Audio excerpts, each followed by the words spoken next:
नमस्कार, आप देख रहे हैं राष्ट्रहित टीवी। मैं हूं अंकिता। मेरा पहला सवाल ये है, क्या वक्फ बिल का समर्थन करके जेडीयू सुप्रीमो नीतीश कुमार ने सेल्फ गोल कर दिया है? दूसरा सवाल ये है, क्या वक्फ बिल से बिहार चुनाव में ध्रुवीकरण बढ़ेगा? क्या बिहार विधानसभा चुनाव को लेकर आरजेडी मुस्लिम वोट बैंक को साधने की खुल्लम खुल्ला कोशिश करेगी? तो क्या बिहार चुनाव के लिए एनडीए के पास अब सिर्फ हिंदू वोटर्स को अपने पक्ष में करने का ही मिशन और लक्ष्य होगा?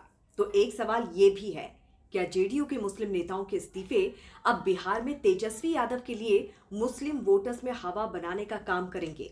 इन सारे सवालों का जवाब हम जानेंगे, लेकिन पहले बात करते हैं नीतीश कुमार की, क्योंकि बिहार में उनके विरोधी उन्हें भले ही पलटू कुमार बोले, लेकिन नीतीश कुमार बोल्ड फैसले लेने के लिए जाने जाते हैं। वो नतीजों की परवाह नहीं करते हैं।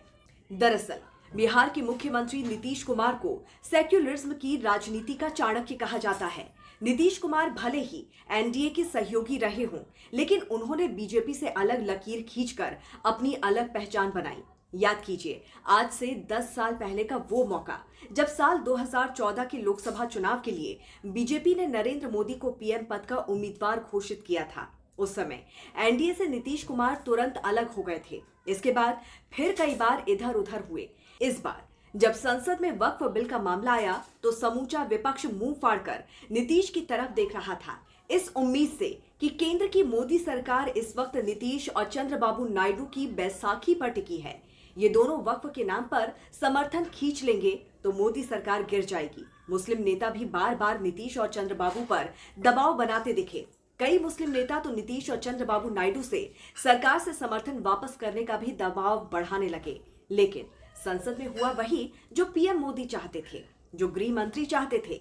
वक्फ बिल पेश भी हुआ और पास भी हुआ। लोकसभा से भी पास हुआ और राज्यसभा से भी पास हुआ। महामहिम राष्ट्रपति ने बिल पर हस्ताक्षर कर दिए और कानून भी बन गया। विपक्ष ताकता रह गया और अब जेडीयू के मुस्लिम नेताओं ने एक एक कर विरोध में पार्टी छोड़नी शुरू कर दी है। 5 नेताओं के बाद 20 से ज्यादा मुस्लिम पदाधिकारियों के सामूहिक इस्तीफे हो चुके हैं।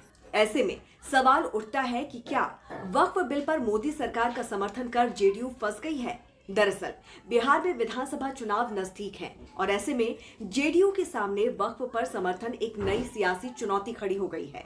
वक्फ संशोधन बिल पर मोदी सरकार का समर्थन करने के फैसले से नाराज होकर पार्टी के कई मुस्लिम नेताओं ने इस्तीफा दे दिया है।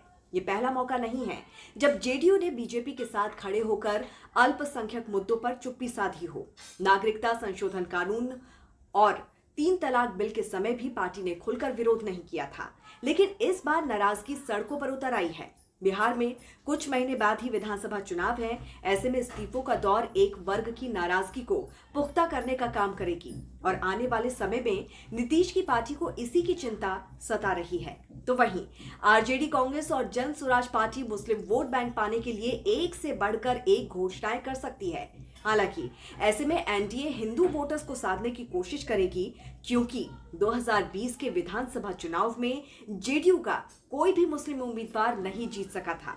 इसी समय जेडीयू सरकार में सिर्फ एक ही मुस्लिम मंत्री हैं, जमा खान, जो पहले बीएसपी से चुने गए थे। हाल ही में कुछ मुस्लिम नेताओं के इस्तीफों के बावजूद जेडीयू को भरोसा है कि उनके किए गए विकास कार्य मुस्लिम समुदाय को अपनी तरफ लाएंगे। पार्टी का कहना है कि उन्होंने वक्फ विकास बोर्ड बनाया, अल्पसंख्यक छात्रावास, बहुउद्देशीय भवन और कब्रिस्तानों की घेराबंदी जैसे कई काम किए हैं। इसके साथ ही राज्य में शराबबंदी को भी एक बड़ा सामाजिक कदम माना जा रहा है। अब पार्टी ने तय किया है कि मुस्लिम बहुल इलाकों में घर घर जाकर लोगों को सरकार की योजनाओं और वक्फ बिल के फायदों के बारे में बताया जाएगा। लेकिन मुस्लिम नेताओं के इस्तीफों ने पार्टी के लिए मुश्किलें खड़ी कर दी हैं। अब देखना यह है कि क्या विकास कार्य और जनसंपर्क से पार्टी अपनी छवि बचा पाएगी और इसका असर आने वाले चुनावों पर क्या होगा। तो इस पर आपकी क्या राय है, जरूर हमें बताइए कमेंट करके। जुड़े रहिए राष्ट्रहित टीवी के साथ। नमस्कार।